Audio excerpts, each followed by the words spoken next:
ఉన్నారు? I'm Shashank Paloju, motivational trainer and mind coach. ఈ రోజుల్లో సెల్ ఫోన్ చిన్న పిల్లవాళ్ళ చేతిలో ఆట వస్తువు అయిపోయింది. అది ఎలక్ట్రానిక్ గాడ్జెట్ అయినాక ఆట వస్తువు అయిందనమాట. ఎందుకు? దానికి చిన్న రీజన్ ఏంటి? ప్రతి తల్లి, ప్రతి తండ్రి ఎవరు గూడా పిల్లలు అల్లరి చేయంగానే దాని చేతిలో పెట్టేస్తున్నారు. "నువ్వు దీంతో ఆడుకోమ్మా, మా పని మేము చేసుకుంటామని." సో, దాన్ని పిల్లవాడు ఎట్లా యూజ్ చేసుకుంటే ఆట వస్తువుగా యూజ్ చేసుకుంటాడు. మనందరికీ తెలిసిన విషయం అది. దీంట్లో అతిశయోక్తి కూడా ఏం లేదు. సో, అక్కడ ఆ పిల్లవాడు ఆ మొబైల్‌ని తీసుకొని వాడు ఏం చేస్తున్నాడు, ఏంటని కూడా తెలియదు. దీనికి రీజన్ ఏంటంటే యాక్చువల్లీ ఒక ఒక మనసుకి ఒక ఎవరి చిన్న పిల్లలకు గాని, పెద్దవాళ్ళకి గాని ఎవరికైనా గాని మన మనసుకి 2 విషయాలు అర్థమైతాయండి. ఏంటంటే 2 విషయాలు తెలుసు. ఏంటంటే ఒకటి సంతోషం తెలుసు, రెండోది బాధ తెలుసు. సో, ఎవరికైతే ఎక్కడైతే సంతోషం దొరుకుతుందో, ఎక్కడ హ్యాపీనెస్ దొరుకుతుందో అటువైపు అట్రాక్ట్ అవుతుంటారు. ఈ చిన్న పిల్లలు గూడా మనం కూర్చోబెట్టి ఆడుకోమ్మా, అదమ్మా, ఇదమ్మా అంటే వాళ్ళకి కొంచెం బాధ అనిపిస్తుంది. ఈ మొబైల్‌లో ఏమైతుంటే కూర్చొని హ్యాపీగా కలర్స్ చిన్న చిన్న పిల్లల గురించి ఆలోచించినప్పుడు వాటికి తిప్పుతుంటే కలర్స్ వస్తున్నాయి. వాళ్ళ మనసుకి చాలా ఆనందాన్ని ఇస్తాయి అవి. చాలా హ్యాపీనెస్‌ని ఇస్తాయి. సో, ఎవరైనా గాని మనవాళ్ళం ఎవరైనా గాని ఎక్కడైతే బాధ అనిపిస్తదో దాన్ని వదిలేస్తాం. ఎక్కడైతే ఆనందం ఉంటదో అటువైపు పరిగెత్తుతుంటాం. ఇది ఈ ఈ విషయం జరుగుతుంది యాక్చువల్ దాని మెకానిజంలో. సో, ఇది జరిగినప్పుడు ఏమవుతుందంటే పిల్లలు ఇక మొబైల్‌ని ఒక్కసారి అడిక్ట్ అయిన తర్వాత వాళ్ళ మనసులోకి ఆ విషయం వచ్చేస్తుంది. ఎందుకంటే ఇక ఇది ఆనందం వస్తుంది. నాకు ఇది హ్యాపీనెస్ ఇస్తుందన్న విషయం వచ్చేస్తుంది. ఎందుకంటే ఎదిగే పిల్లలకి మైండ్‌లో ఈ ప్రాంతం అండి. ఇక్కడ లెఫ్ట్‌లో ఈ ప్రాంతంలో ప్రీ కార్టిజోన్ అని ఒకటి ఉంటుందన్నమాట. అది డెవలప్ అవుతుంది. వాళ్ళు నిర్ణయం తీసుకునే కెపాసిటీని పెంచుతుందన్నమాట అది. సో, అదేమవుతుందంటే దీనికి మొబైల్‌కి అలవాటు పడడం వల్ల ఇది డెవలప్ కాదు ఇంకా వాళ్ళు. సొంతంగా నిర్ణయం తీసుకునే కెపాసిటీ రాదు. అందుకే పిల్లలందరూ చిన్న చిన్న పిల్లల్ని కూడా అబ్జర్వ్ చేసినా గాని మనము ఏ పనైతే చేస్తున్నామో దాన్ని వాడు చేస్తున్న పని వద్దంటే ఇమ్మీడియేట్‌గా రియాక్ట్ అవుతాడు. మనం దాని గురించి ఆలోచించేవాడు ఇమ్మీడియేట్‌గా రియాక్ట్ అయిపోయి వాడి వాడికి ఏదంటే అది చేతిలో మొబైల్ పగలగొడతాడు. లేదా పెన్ ఉంటే పెన్నేస్తాడు. బుక్ ఉంటే బుక్ ఇస్తాడు. వాని ఇష్టమే ఇష్టం. ఈ ఈ ఇన్సిడెంట్‌ని ఈ ఈ ఈ లక్షణాల వలన ఏమవుతుందంటే మనం ఈ మధ్య కాలంలో అబ్జర్వ్ చేస్తున్నాం. మొబైల్ కోసం తల్లిని చంపిన తనయుడని, లేదా మొబైల్ కోసం మదర్‌ని అందరిని ఇంట్లో నుంచి ఎల్లగొట్టిండని, లేదా ఒక ఇంట్లోనైతే ఇంకా ఘోరమండి.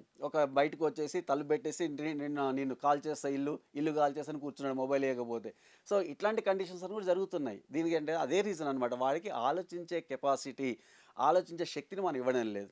ఆ తర్వాత కొంచెం పెరిగిన తర్వాత పిల్లలేమవుతున్నారంటే దీన్నే అడాప్ట్ చేసుకొని చదివే స్టేజ్‌కొచ్చిన తర్వాత వాడు కనీసం ఇప్పుడు 2x2 అన్న ఆలోచన లేకుండా 2 అనగానే వాడు మొబైల్‌లో కాలిక్యులేటర్ ఓపెన్ చేస్తాడు. మీరు అబ్జర్వ్ చేసిండ్రో లేదో. 2x2 అని 4 వేయడానికి కూడా అట్లా మొబైల్ చేస్తాడు. ప్రతి దానికి కూడా డిపెండెన్సీ అలవాటవుతుంది.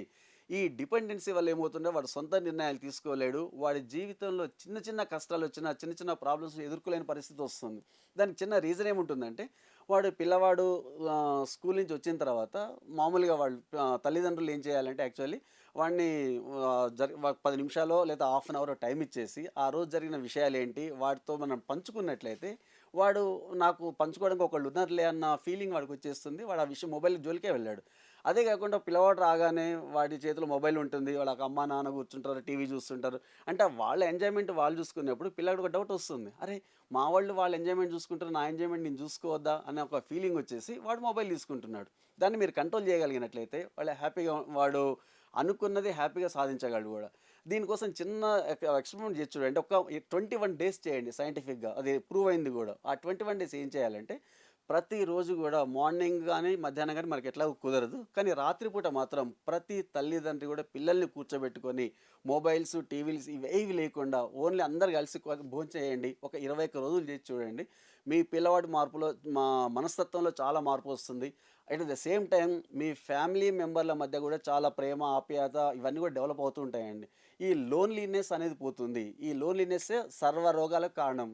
మానసిక ప్రాబ్లమ్స్ గూడా అదే కారణం అనమాట స్టూడెంట్స్‌కి.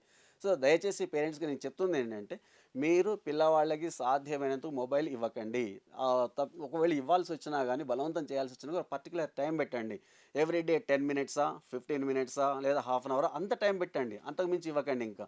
ఎందుకంటే పిల్లలు అంటున్నారు ఈ మధ్య ఏమని, నేను చదువుకోవాలి, నాకు గావాల్సిన ఇన్ఫర్మేషన్ మొత్తం గూడా యూట్యూబ్‌లో నాకు దొరుకుతుంది అంటున్నాడు. అంటే యూట్యూబ్‌లో దొరుకుతుంది నిజమే అది. ఏంటంటే వాడికి కావాల్సిందో పాటు వాడు ఒక టాపిక్ వెతుకుతుంటే యూట్యూబ్‌లో దాని సజెషన్స్ చాలా వస్తాయండి. ఆ సజెషన్స్‌తో వాడి ముందు ఇంకా తర్వాత వెళ్ళిపోతూ ఉంటాడు. అంటే వాడికి కావాల్సిన విషయం పూర్తిగా నేర్చుకోకుండానే ఇంకో దానికెళ్ళిపోతున్నాడు. ఈ విధంగా నేర్చుకోవడం వల్ల వాడికి చదువు మీద ధ్యాస ఉండడం లేదు. ఎట్ ద సేమ్ టైమ్ వాని టైం అంతా కూడా టైం పోతుంది. వాడు చదవడానికి కూడా అవకాశం ఉండట్లేదు. సో, ఇవన్నీ కొంచెం దృష్టిలో పెట్టుకొని ఇప్పుడున్న పరిస్థితుల్లో మా స్టూడెంట్స్‌కి సాధ్యమైనంత వరకు మొబైల్ వాడకం తగ్గించే ప్రయత్నం చేయండి.